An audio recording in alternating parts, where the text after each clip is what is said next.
Beleza, agora nós vamos com o não adivinho, porque o bombeiro que resgatou os Mamonas Assassinas falou como foi essa situação. Mamonas Assassinas, uma nova história veio à tona, e ela é bem pesada. Um dos bombeiros que participou do resgate finalmente resolveu falar. Num podcast, ele revelou detalhes que quase ninguém conhecia sobre aquela noite. A busca no meio da mata, os destroços espalhados, a dificuldade absurda para encontrar os corpos e cenas que até hoje são difíceis de imaginar. Enquanto o Brasil chorava a perda de uma das bandas mais queridas da história, uma equipe passava a madrugada inteira enfrentando um dos resgates mais complicados já vistos. E não para por aí, tá? Recentemente, até um detalhe envolvendo o túmulo do Dinho voltou a gerar discussão na internet. No vídeo de hoje, você vai entender o que realmente aconteceu nos bastidores daquele acidente, com relatos de quem esteve lá, cara a cara com a tragédia. Eu sou o Marcelo Minos e depois a vinheta eu te conto. O adivinho. Nos anos 90, os Mamonas Assassinas alcançaram um sucesso como poucas vezes se viu no país. A banda, que nasceu em Guarulhos, começou a ganhar forma a partir de Sérgio Reoli e Bento Rinotto, baterista e guitarrista, que acabaram se conhecendo por meio do irmão do Bento, que trabalhava com o Sérgio. Percebendo que os dois tinham interesse em música, ele resolveu aproximá-los e, com o tempo, os outros integrantes também foram surgindo e se juntando ao grupo. Foi assim que Dinho, Bento Rinotto, Samuel Reoli, Júlio Razek e Sérgio Reoli formaram então a banda, que no início tocava covers de rock sob o nome de Utopia.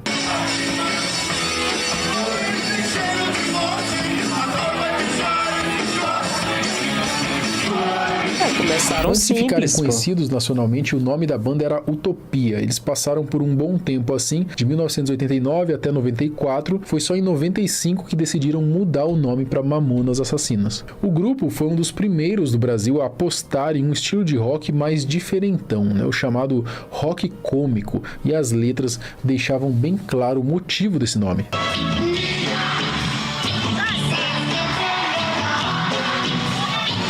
Esse cabelo é da hora.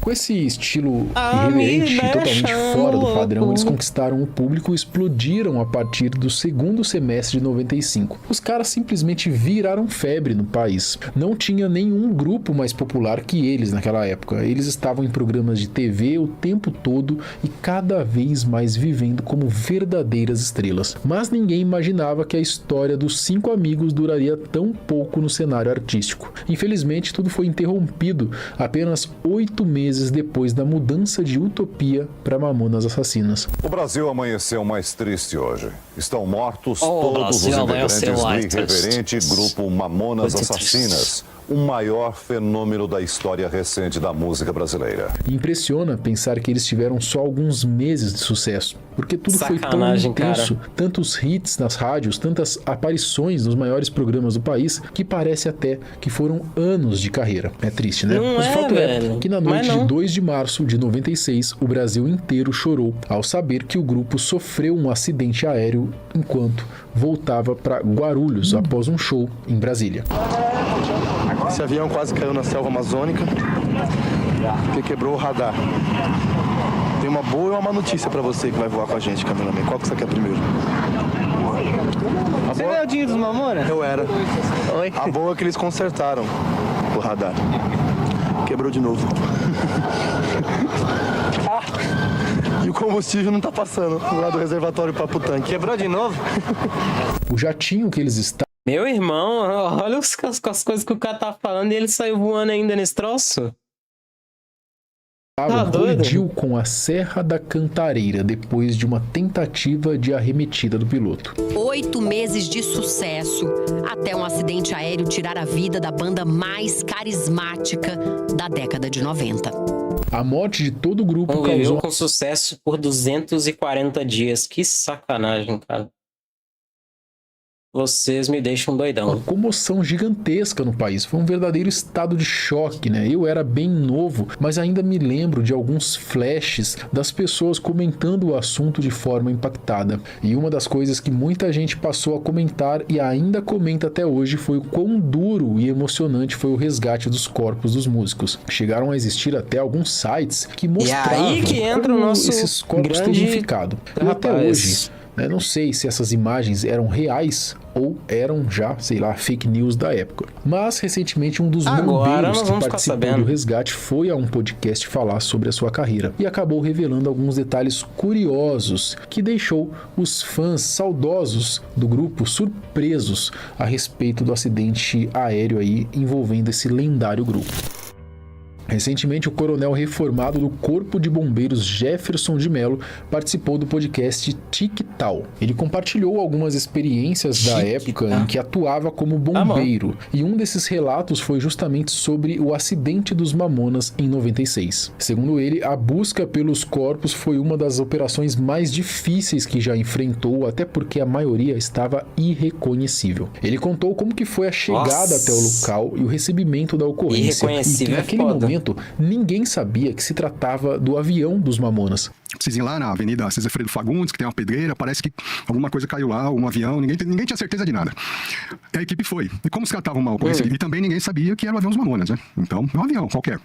E como se tratava de uma ocorrência de vulto, é procedimento eles, de cara, comunicarem o comandante no posto, que no caso era eu. Então eu recebi a informação pelo BIP, aí liguei para o quartel, um telefone fixo, falei assim, a equipe está se deslocando para uma queda de avião em tal local. Eu falei, então eu vou para o quartel e vou para lá também. Jefferson contou que se depararam com uma pedreira e que procuraram até meia-noite, já que depois disso ficou difícil por questões de segurança. Era uma pedreira. Não dá para ver, né, também. Então, tinha um paredão de 80 metros, não tinha sinal de nada e só restava o quê? Subir. Então, tinha trilhas, né, laterais, subíamos pelas trilhas e tal, e chegamos lá numa planície, lá, um ponto alto. Mas e aí? Até sentimos ali odores, né, odor de combustível. Só que assim, a gente estava andando e tinha uma queda de 80 metros. Aí o que aconteceu? Procurando ali por horas, e de repente caiu a neblina. Chegou a madrugada e caiu a neblina. Isso qual horário mesmo, coronel? Olha, eu já acredito que a gente ficou procurando ali até mais ou menos meia-noite, 1h. Só que aí o que aconteceu? Com a neblina ficou perigoso, porque a gente não conseguia enxergar o final do barranco. A beira, né? Assim, daqui a pouco vai cair um bombeiro. Assim, vamos recolher, uma questão de segurança, vamos recolher. Foi só nesse momento que começaram a chegar aos bombeiros as informações de que poderia ser o avião dos Mamonas Assassinas. E aí começou a chegar informações, chegar via comunicação, que talvez fosse o avião do conjunto, né, do grupo musical Mamonas Assassinas. E aí começaram a chegar veículos de imprensa, as imprensas mais conhecidas, né, até hoje, começaram a chegar. Aí começaram a chegar... Não quis mencionar. Chegou, por exemplo, na época, a namorada do Dinho. Aí falou, é o avião dos Mamonas. Aí você liga daqui, liga dali e tal, vai. Aí começam a falar, né, que o avião tava para pousar em Guarulhos e não pousou, né? Abortou o pouso e depois ele sumiu do sistema. Ele contou que a equipe passou a madrugada inteira na mata procurando as vítimas e que quando o dia começou a clarear e a neblina foi baixando, finalmente conseguiram enxergar melhor o local da queda. E foi nesse momento que perceberam o caminho que o avião fez até cair. E começamos a trabalhar, que nem eu estava te falando, aí nós interrompemos por uma questão de segurança. Antes de amanhecer, isso aí eu lembro bem, por volta das 5 horas da manhã, que a neblina baixou, vamos subir de novo, tinha um capitão, eu era primeiro tenente, tinha um capitão lá, o nome dele era Capitão Edson, hoje é coronel da reserva também. Ele que estava comandando as operações ali, né, ele chegou depois, sempre o mais graduado comanda, né. E aí nós subimos, aí nós conseguimos visualizar o trajeto que o avião fez. O avião passou por um platô, destruindo a vegetação baixa e depois começou a descer um morro cheio de eucaliptos bem altos. E segundo Jefferson... Mas só aquela informação inicial dele falando que o negócio... que o radar tinha quebrado de novo, que o combustível não tava passando, que não sei o que. Eu não subia no negócio mais não, velho. A nave foi literalmente se desmanchando nas árvores. Disse que tinha destroços do avião para tudo quanto é lado. Então lá tinha um platô. Aí o que acontece? O avião passou por esse platô e ele foi danificando toda a vegetação. Então ficou aquela pista, assim, toda com a vegetação danificada, tal, tinha uma vegetação baixa. E depois, o do platô, ele tinha um declive no morro. E aí o que acontece? O avião, isso aí a gente conseguiu deduzir depois, com mais calma, né? O avião, e eram tudo eucaliptos, gigantescos. Aí o avião foi se desmanchando nos eucaliptos. Lá no local da ocorrência não tinha um avião, assim, inteiro, não, era pedaços pra todo lado de avião. O avião se desmanchou pelas árvores, né? E foram esses Estourou rastros de sem destruição chance de ter que os nada, né? bombeiros foram seguindo Sobrar para nada. encontrar os corpos. Ele também contou que os primeiros corpos que encontraram foram os do piloto e o do copiloto. A gente foi seguindo o trajeto dos estragos que o avião fez. Então você via pedaço de avião em cima de árvore, aqui, ali. A gente foi praticamente seguindo o trajeto que o avião fez. E foi descendo o morro. E foi até que nós encontramos ali os primeiros corpos, né? Eu lembro hoje, os primeiros que nós encontramos foi o piloto e o copiloto. Piloto e o copiloto. Ali meio, né, um pedaço do avião. E eles, né, eles eram em 9, né? Eles se espalharam bem em virtude disso. Os comandantes do avião ficaram próximos de um pedaço da aeronave e, segundo o bombeiro, eram praticamente os únicos que ainda estavam mais inteiros. Com o avião se desfazendo ao passar pelas árvores, as 9 vítimas do acidente acabaram ficando espalhadas em pontos diferentes. O local era fechado, não tinha espaço para pouso de helicóptero, os bombeiros precisaram cortar árvores para abrir uma clareira e depois disso o helicóptero descia cordas e os corpos eram amarrados então e aí retirados um por um até a área mais segura. Em virtude dessa questão do avião ele se desmanchando nas árvores, eles ficaram um longe do outro. Os integrantes ali, tinha pessoas que não eram do conjunto, que eles eram em 5, né? Tinham mais 9 ali, além do piloto. Com o piloto tinha mais 2, não lembro se era segurança, alguma coisa técnica. Então eles ficaram longe um do outro. Então isso dificultou. E aí nós passamos a madrugada toda, o restante da madrugada, e o dia, bem dizer, nós fomos encontrar o último ali por mais ou menos por 12 horas, 13 horas do dia seguinte. E aí nós, foi agora, como é que nós vamos tirar esse pessoal daqui, né? Ou vamos transportar, ou aí chegar a uma conclusão que o melhor caminho mais rápido seria aéreo. Então, só que ali não tinha Ainda local assim, para pousar foi um helicóptero. Então, o que nós fizemos? Nós encapsulávamos os corpos com lonas que tinha na polícia, envolvia mesmo, amarrava e tal. Aí nós cortamos as árvores ali, fizemos uma clareira. O helicóptero da polícia vinha, descia 2 cordas, e aí nós amarrávamos o corpo e ele ficava esperando parado. A gente amarrava o corpo, depois ele já está pronto, amarrava ali, ancorava nas cordas e ele subia e descia lá para a parte plana da pedreira.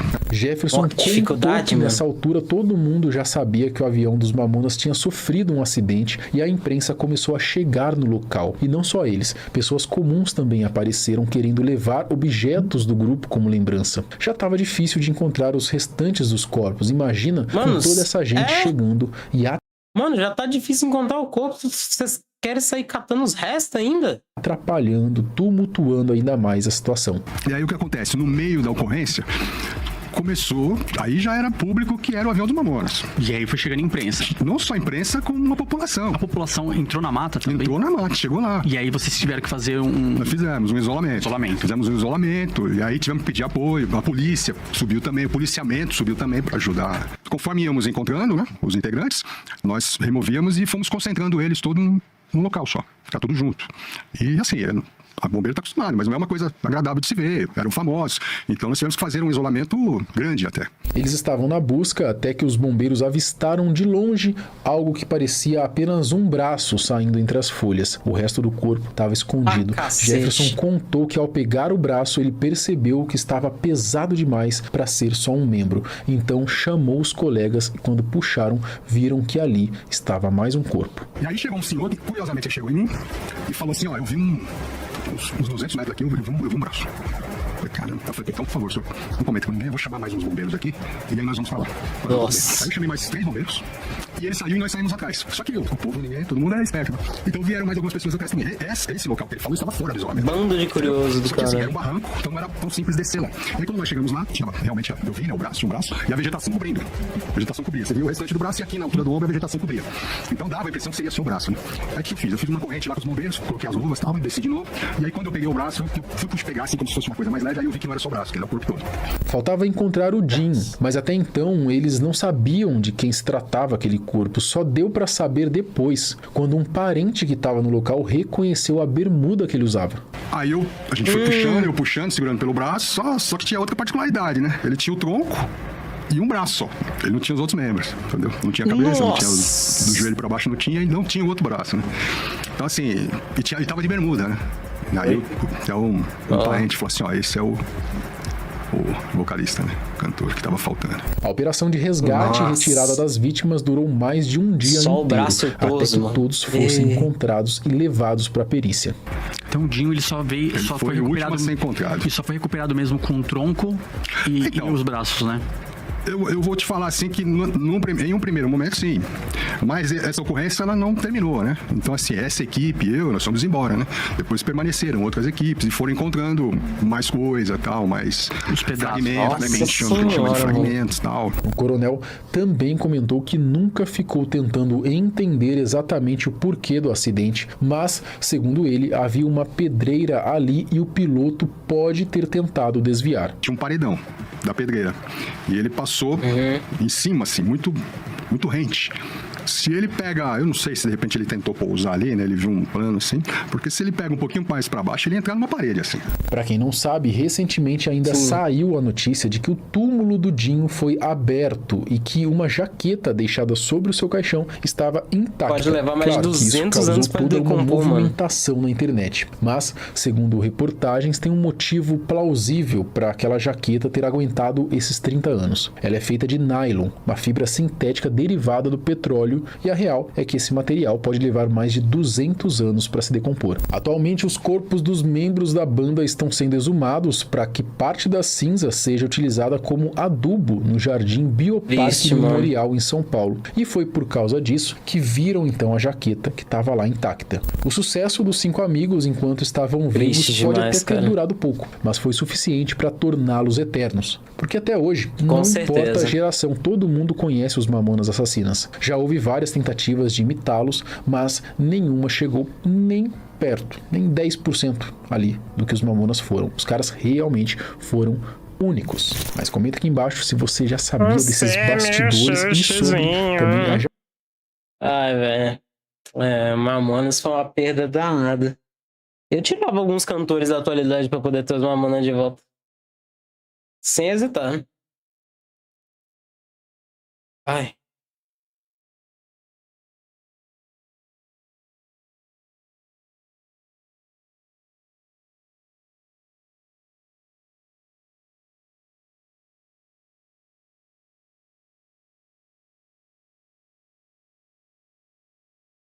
Ok.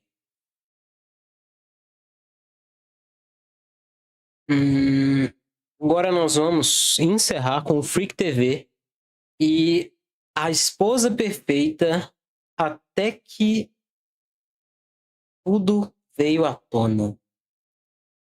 Que exatamente veio à tona, hein? Vida feliz terminou em crime. Hoje vamos falar sobre o caso da família Bentley.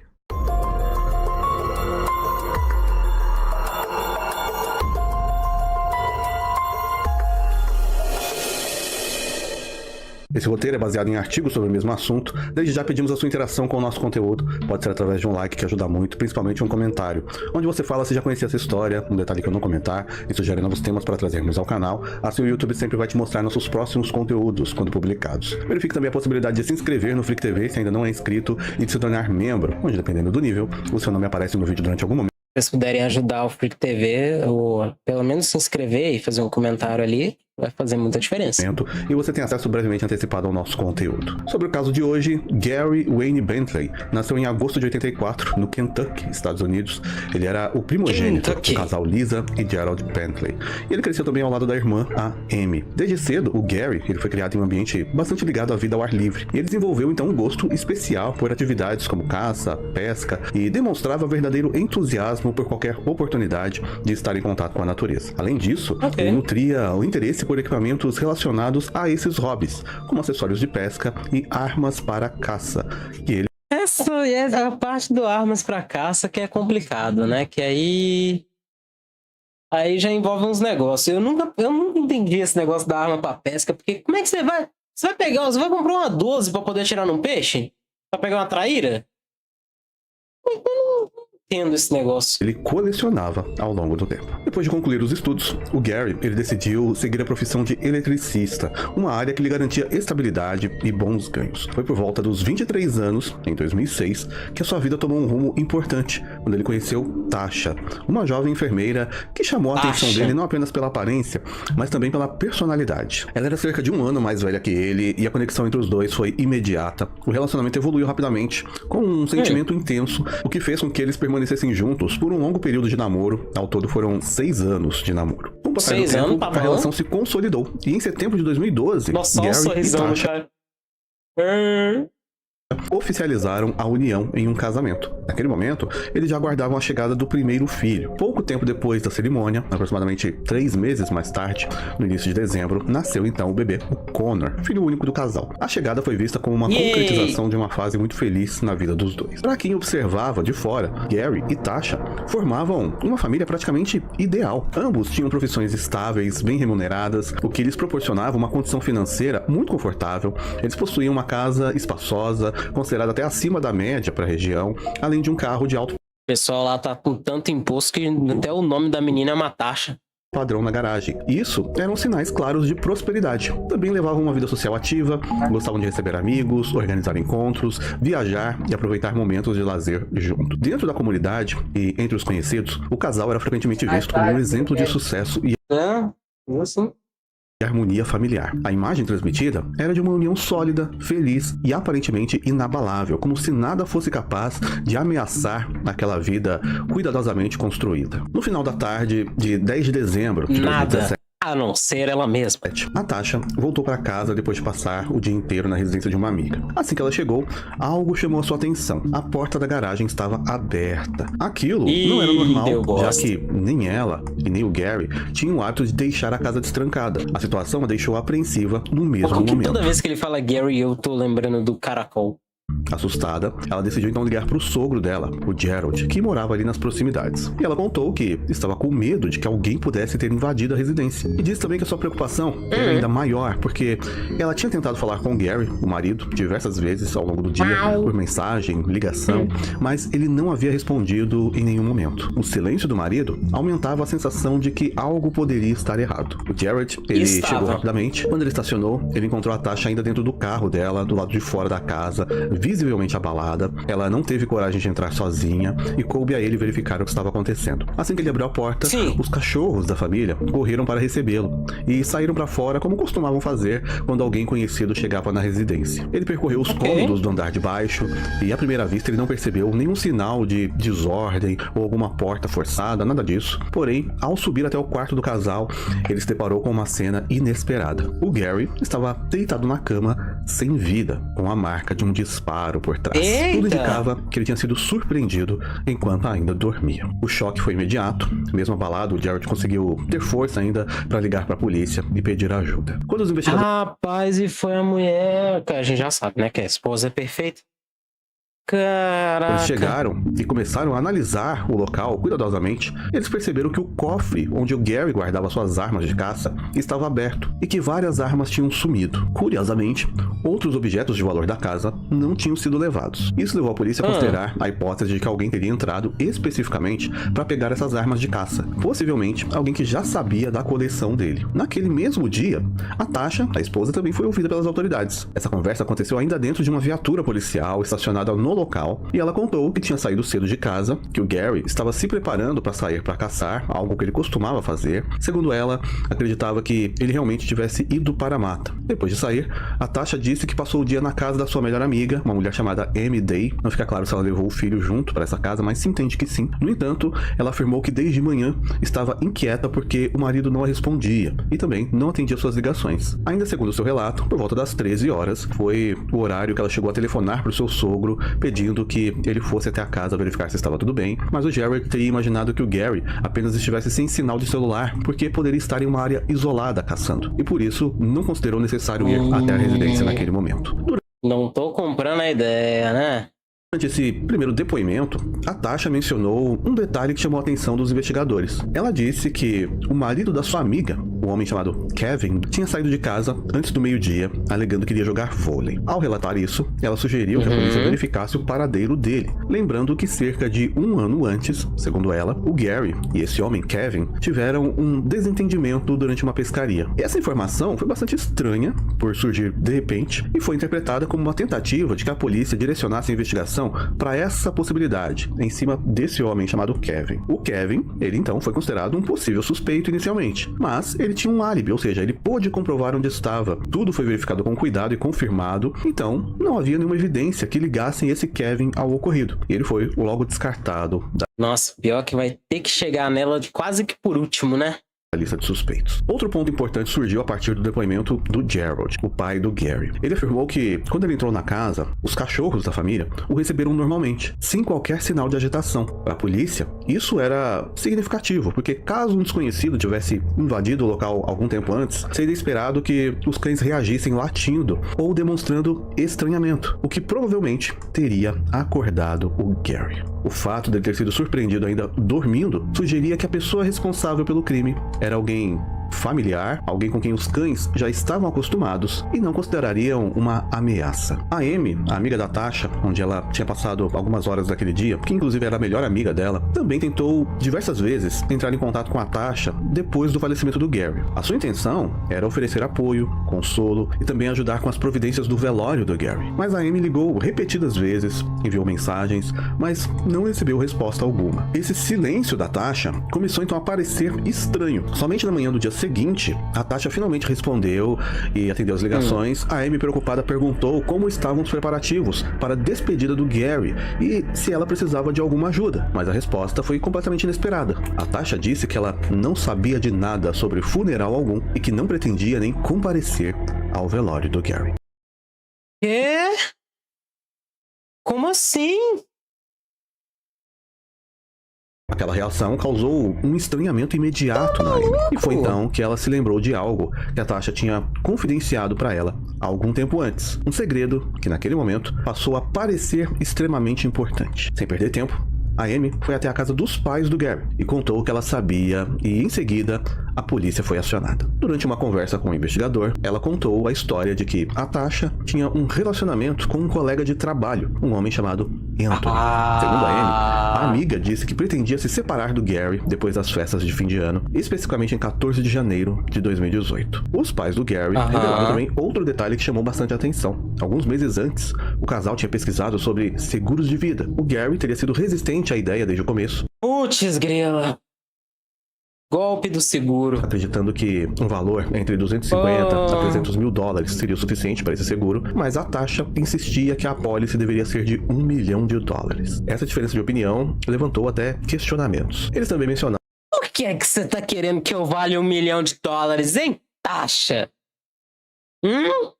Uma sequência de episódios incomuns envolvendo carros da Tasha ao longo dos anos. Em um período de aproximadamente 11 anos, 3 veículos dela foram destruídos por fogo. O primeiro foi logo no início do relacionamento com o Gary. O segundo envolveu um carro antigo que pegou fogo bem na frente da garagem da casa onde eles moravam. O terceiro ocorreu no final de 2015, começo de 2016, quando o carro dela pegou fogo em um posto de combustíveis. Em todas as situações, o carro tinha seguro ativo. Foi acionado rapidamente e pouco tempo depois a Tasha já estava com um veículo novo. Embora essas coincidências fossem vistas como estranhas, ninguém jamais tinha imaginado algo além disso na época. Com base nessas informações, começou a surgir a hipótese de que a Tasha poderia ter planejado um crime contra o Gary para receber o dinheiro do seguro e assim iniciar uma nova vida ao lado de Anthony. Ainda assim, mesmo sendo um relato relevante, a polícia não poderia agir apenas com suspeitas, depoimentos. Era necessário provas concretas. Diante disso, os investigadores decidiram aprofundar a investigação de forma discreta,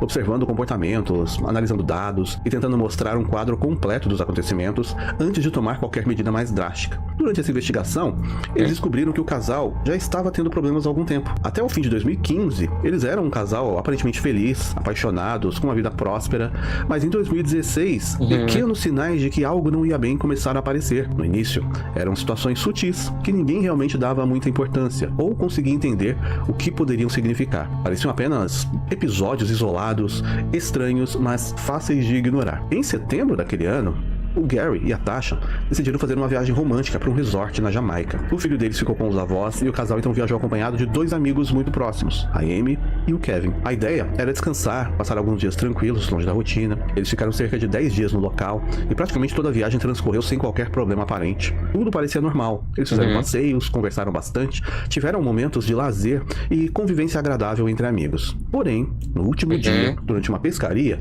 algo inesperado aconteceu. O Kevin ofereceu pro Gary um copo de bebida para um brinde, mas de forma repentina e sem explicação, a reação do Gary foi completamente fora do comum. Ele arremessou o copo no rosto do amigo e o Ah, cacete, como assim? acusou de ser egoísta e insuportável. Essa discussão é a que a Tasha tinha dito para a polícia, sugerindo que eles deveriam investigar o Kevin. Quando isso aconteceu, essa desavença entre eles, a mudança de humor foi tão brusca com relação ao Gary que todos ficaram em silêncio, visivelmente constrangidos, sem saber como reagir. O clima pesado ali durou alguns minutos. Depois, como se ninguém quisesse lidar com o ocorrido, o grupo simplesmente fingiu que nada tinha acontecido e seguiu o restante da viagem de forma aparentemente normal, sem novos incidentes. Mas foi um momento que marcou ali a viagem. Quando eles voltaram para casa, outra situação difícil surgiu. A Tasha, ela tinha sido demitida do seu trabalho. A perda do emprego dela abalou a dinâmica financeira do casal, principalmente porque o Gary, ele se preocupava. Tendeu a piorar pra caramba, que o cara já tava valendo $1 milhão de doleta na cabeça dele. Ela perdeu o emprego. Muito com a estabilidade das finanças e não lidou muito bem com a ideia de insegurança nesse aspecto. Embora não houvesse relatos de qualquer discussão aberta, ficou perceptível que a relação entre eles já não era mais a mesma. Havia uma distância emocional crescente, como se algo estivesse sendo evitado ou não dito. No começo de 2017, a Tasha conseguiu um novo emprego, o que inicialmente trouxe esperança de que tudo voltaria ao normal. Amigos e familiares acreditaram que aquela conquista resolveria as tensões e permitiria que a família retomasse a rotina tranquila de antes. No entanto, o efeito foi o contrário. Ao invés de melhorar o clima entre eles, tudo começou a se deteriorar ainda mais. A Tasha, que foi sempre descrita como uma pessoa gentil, atenciosa e presente, passou a parecer mais distante, muitas vezes concentrada no celular, como se estivesse envolvida com algo que ela não compartilhava com ninguém. Já o Gary estava sempre irritado, reagindo sempre de forma desproporcional a pequenas situações do dia a dia. Mas aí o cara também estava estressadíssimo, né?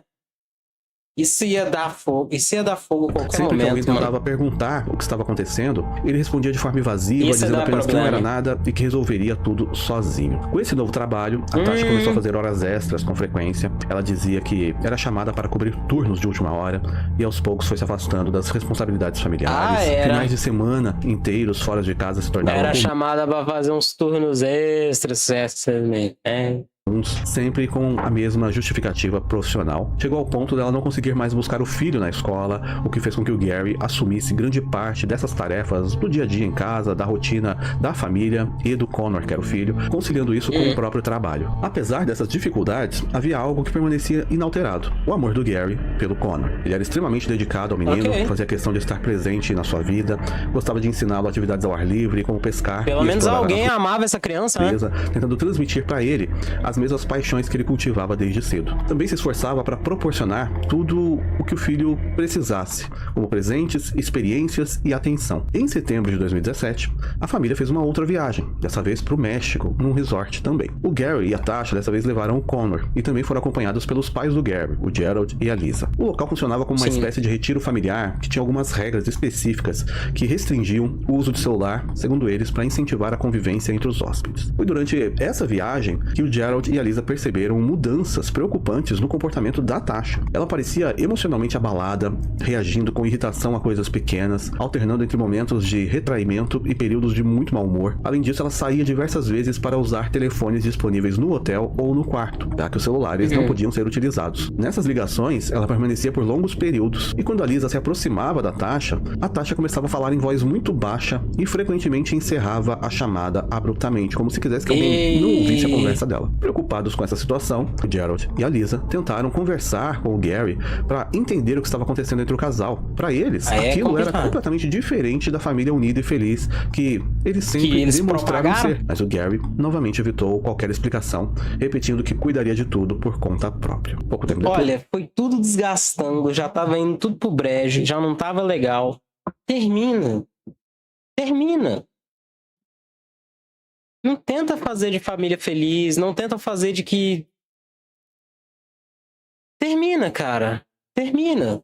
Pra que ficar fazendo isso daqui, fazer esse exercício? Depois, em novembro de 2017, a família se reuniu para celebrar o Dia de Ação de Graças, muito comum nos Estados Unidos. Durante o encontro, a Tasha foi percebida como extremamente ansiosa e inquieta, explicou que estava nervosa porque no dia seguinte aconteceria a Black Friday e ela queria aproveitar as promoções. No entanto, no meio da comemoração, ela saiu de repente e só retornou mais de 5 horas depois, já durante a madrugada. Ela voltou sem compras e disse que não tinha conseguido comprar nada. No dia seguinte, o Gary pediu ajuda ao pai para instalar um cofre dentro do quarto do casal. Lá ele guardou as suas armas de caça. O Jared, cada vez mais preocupado, tentou novamente iniciar uma conversa séria com o filho sobre o que estava acontecendo, mas o Gary simplesmente o ignorou, recusando qualquer diálogo sobre isso. Cerca de uma semana depois... Esse cara não quis lidar com isso. Ele não quis lidar com o que estava acontecendo na vida dele. Ele tentou passar por cima o tempo todo, e aí que deu o problema. A Lisa decidiu visitar a família. Durante uma conversa, a Tasha revelou que estava com medo de ficar sozinha em casa e demonstrou preocupação com a segurança do Gary, dizendo que temia que algo pudesse acontecer com ele. A Lisa entendeu essas declarações seriamente, confrontou o Gary, mas o Gary tratou de minimizar a situação, afirmando que a esposa dele estava exagerando e falando coisas sem fundamento. Com todo esse histórico levantado pelos investigadores, as suspeitas sobre a Tasha aumentaram ainda mais. Para confirmar se essas suspeitas tinham fundamento, a polícia começou a analisar com atenção o histórico de contatos da Tasha com a seguradora dela, e o que eles descobriram foi bastante revelador. A apólice de seguro de vida do Gary, que inicialmente estava em cerca de $300 mil, tinha sido alterada para $1 milhão, exatamente o valor que ela queria. O detalhe mais alarmante era que essa mudança tinha sido aprovada apenas 5 dias antes do crime contra o Gary. E não parava por aí. 2 dias antes do ocorrido, ela ainda tentou aumentar o valor para $2 milhões, mas a solicitação não tinha sido aceita. Na noite de 11 de dezembro, aproximadamente 24 horas após o crime, a Tasha... Você vê como é que é impaciência, né? Podia valer 2. Fiz um só. Foi convocada para prestar depoimento na delegacia. Durante o interrogatório, ela demonstrou surpresa quando os investigadores perguntaram diretamente quem era Anthony. Inicialmente, ela respondeu que se tratava apenas de um colega de trabalho, alguém próximo no ambiente profissional. Porém, conforme a pressão aumentou sobre ela acabou admitindo que os dois mantinham um relacionamento amoroso havia algum tempo. Mesmo assim, ela afirmou que o Gary não sabia de nada, ou, segundo ela, não se importava em saber. Em determinado momento, um dos policiais perguntou de forma direta se ela tinha tirado a vida do Gary para talvez receber esse dinheiro do seguro de vida. A Tasha negou imediatamente e disse que jamais faria algo assim e afirmou que ela podia olhar nos olhos do policial e garantir a sua inocência. Apesar da insistência, ela permaneceu firme na negativa. Então. Após cerca de 2 horas, um segundo investigador entrou na sala com uma abordagem completamente diferente, mais calma, empática, numa estratégia conhecida como o bom policial. Ele passou a conversar com a Tasha sobre o Connor, sobre o futuro dele e sobre como ainda seria possível para ela ser uma boa mãe e oferecer uma vida digna ao Connor. Depois de um longo silêncio, a Tasha finalmente começou a falar. Ela confessou que tinha sido responsável pelo crime contra o Gary. Segundo a sua versão, ela teria... Era fácil assim, tia? Você não ia olhar nos olhos do não sei quem, fazendo não sei o quê? Agido assim porque ela acreditava que o Gary estava descontrolado e descontava isso em casa nas pessoas ao seu redor. E disse que foi uma decisão para proteger o Connor. Como tudo aconteceu? De acordo com o relato dela, naquela manhã, no dia do crime, ela pegou na sua bolsa uma arma, que era dela mesma, uma arma com o cabo roxo. Ela foi então até o quarto, enquanto o Gary ainda dormia, e efetuou um único disparo. Depois ela abriu o cofre, onde estavam guardadas as armas de caça, pegou algumas para simular um roubo, e ela disse que essas armas foram entregues ao Anthony, o amante dela, para que ele as guardasse. Mas, segundo a Tasha, ela disse para ele que estava só com medo do Gary, porque ela pretendia se separar, e ela temia que ele pudesse reagir de forma descontrolada quando essa conversa acontecesse. Então ela... Aí você achou mais plausível dar um tiro nele?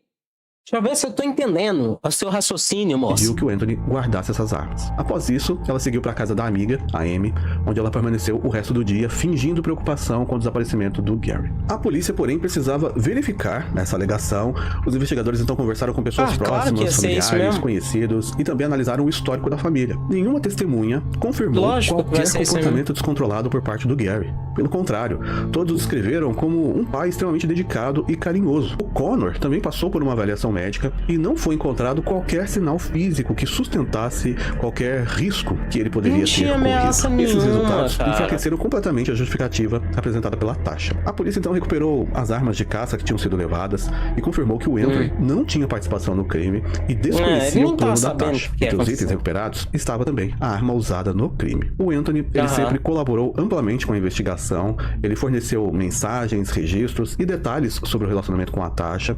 Ficou claro que aquelas longas horas extras, as mensagens constantes e as ligações secretas eram, na verdade, momentos em que eles se encontravam. Inclusive, naquele dia de ação de graças que a Tasha saiu, alegando que ia fazer compras na Black Friday, ela passou o feriado na casa da família do Anthony. Com todas essas informações, os investigadores concluíram que o Gary provavelmente desconfiava de algo. Também levantaram a possibilidade de que o Anthony não fosse o único relacionamento extraconjugal, o que poderia explicar o comportamento cada vez mais tenso e reservado do Gary nos meses anteriores. O julgamento da Tasha aconteceu em 2021. Não houve um julgamento longo com apresentação de testemunhas. Não precisa de muita coisa, né? Assim, foi ela, né? Até o fim, então, que a Tasha, ela optou por se declarar culpada antes que o processo chegasse à etapa final. Essa decisão então encerrou a fase de disputa entre acusação e defesa e levou diretamente à definição da sentença. A promotoria apresentou o caso como um crime planejado. Segundo os investigadores, a Tasha teria agido friamente e em seguida teria encenado um roubo para despistar a polícia, levando armas do cofre e criando a impressão de que alguém tinha invadido a casa. Outro ponto central da acusação foi a motivação financeira,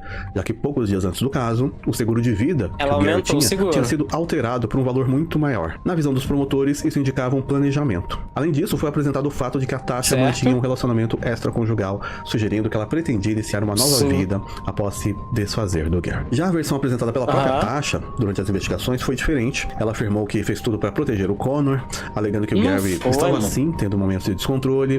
Segundo essa versão, ela temia pela segurança do Connor e teria tomado uma decisão extrema em um momento difícil. Você entregou a arma pro cara, você não ficou em casa, fez de preocupada, você falou que você poderia olhar nos olhos do policial e dizer que não fez isso. Você tem frieza e capacidade e cálculo para poder mentir.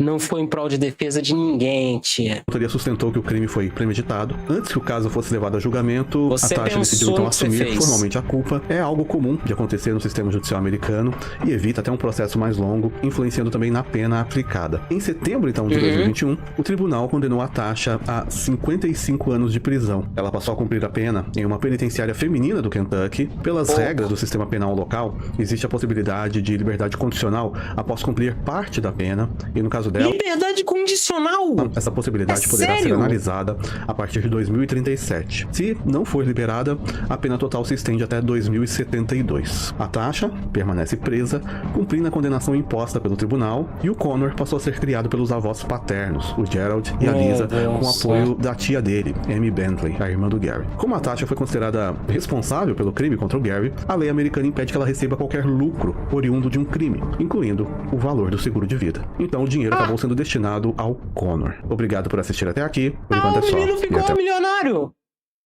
Pô, que custo. Mas milionário. É errado eu pensar assim, né? Deixa. Mas ele ficou milionário. Tipo, ficou sem pai, sem mãe? Ficou. Mas a mãe dele era uma psicopata fria e o pai... Eu não sei se ele ia de vala de qualquer jeito. Eu acho que não, mas... A vida dele já ia ser complicada de qualquer jeito. Pelo menos com $1 milhão ele vive, né?